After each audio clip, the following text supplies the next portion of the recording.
Welcome! In this explainer, we're going to walk through everything you need to master arterial blood gas collection specifically for your phlebotomy certification exam. We'll focus on what truly matters, patient safety, and all those critical details that you're definitely going to see on your test. So before we even think about touching a needle, we have to talk about the single most important part of this whole process, patient safety. It all starts with one critical decision you have to make before the draw. So let's break down what that is and why it's so non-negotiable. First things first, why is an arterial blood gas or an ABG even ordered? You've got to understand, this is not your everyday blood draw. It gives doctors a unique window into a patient's most vital functions. And that's why getting this right is so critical, both for your patient and for passing your exam. An arterial puncture is just a different ballgame compared to a standard venipuncture. Veins, they're under low pressure, which means lower risk, but arteries are under high pressure, pumping blood straight from the heart. That means a higher risk for sure, but it also gives us this incredibly valuable info on how well a patient is getting oxygen into their blood and carbon dioxide out. So why do we take that higher risk? Well, it's all about the data. The ABG gives us a direct look at blood pH, oxygen, and CO2 levels.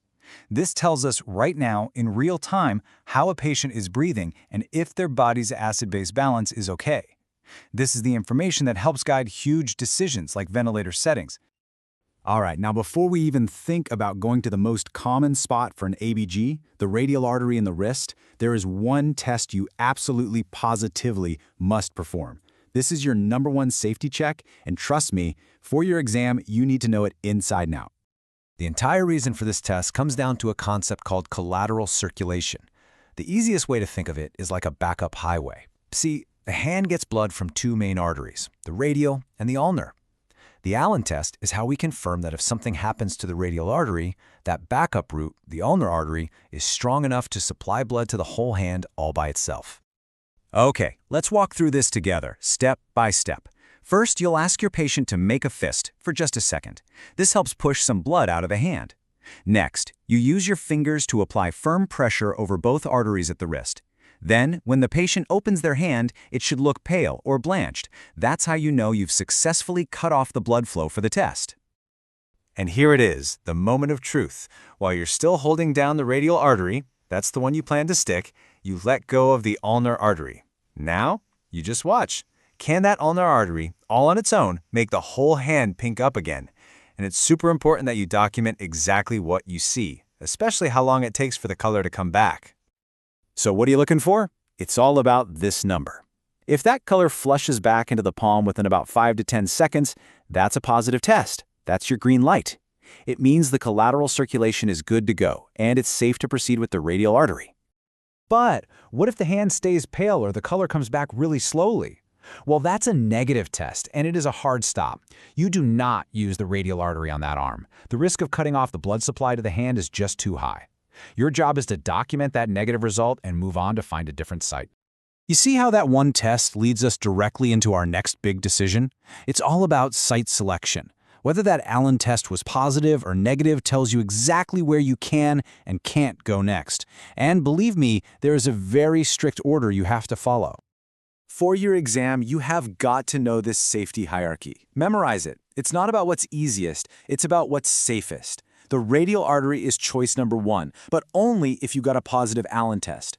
Next up is the brachial artery.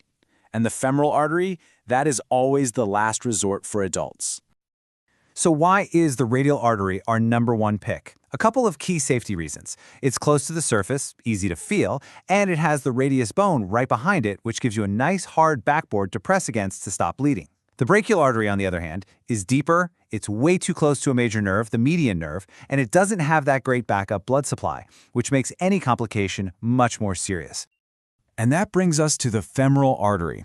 Look, you should only be thinking about this site in an emergency when you just can't get access anywhere else. It's a huge artery, yeah, but it's deep, it has a higher risk of infection, and it's really hard to compress properly. A stick here requires someone with a lot of experience and a whole lot of pressure held afterward. Okay, exam alert. This is exactly what they're going to ask you about. They won't just ask you to list the sites. They'll give you scenarios to test if you know your anatomy. You need to know that the brachial artery is near the median nerve. You need to know the landmarks for the femoral artery so you can avoid other important structures. That's where the tricky questions come from. All right, so you got the sample. Awesome, but you're not done yet. What happens to that sample between the patient's arm and the lab analyzer is just as important. Keeping that sample perfect and keeping your patient comfortable are also huge responsibilities that you'll be tested on. You could do the most beautiful, textbook perfect draw, and it can all be for nothing if you make one of these classic mistakes. Air bubbles are your enemy. They'll totally throw off the gas values. Same with letting the sample sit around too long or shaking it up instead of gently rolling it. Any of these can lead to bad results, and even worse, bad decisions for the patient.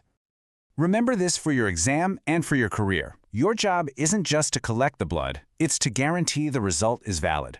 If you have bubbles you can't get out, or the sample gets delayed, you have to get a new one. Reporting results from a bad sample is a serious error. Now let's talk about patient comfort. A local anesthetic might be used, and there are some really important rules here. It's got to be 1% lidocaine without epinephrine. Why? Because epinephrine constricts blood vessels, which we don't want. And look at the technique. You're just injecting a tiny bit right under the skin to make a little bubble, or a wheal. You don't go deep, you don't want to hide your landmark. Okay, wow. We have covered a ton of ground. The why, the where, and the how. So let's bring it all together and really lock in on the key takeaways you absolutely need to know to ace your certification exam. If you remember just one thing about site selection, make it this. This isn't a suggestion, it's the standard of care. Radial artery is first, but only if that Allen test is positive. Femoral artery is dead last, and only with extreme caution.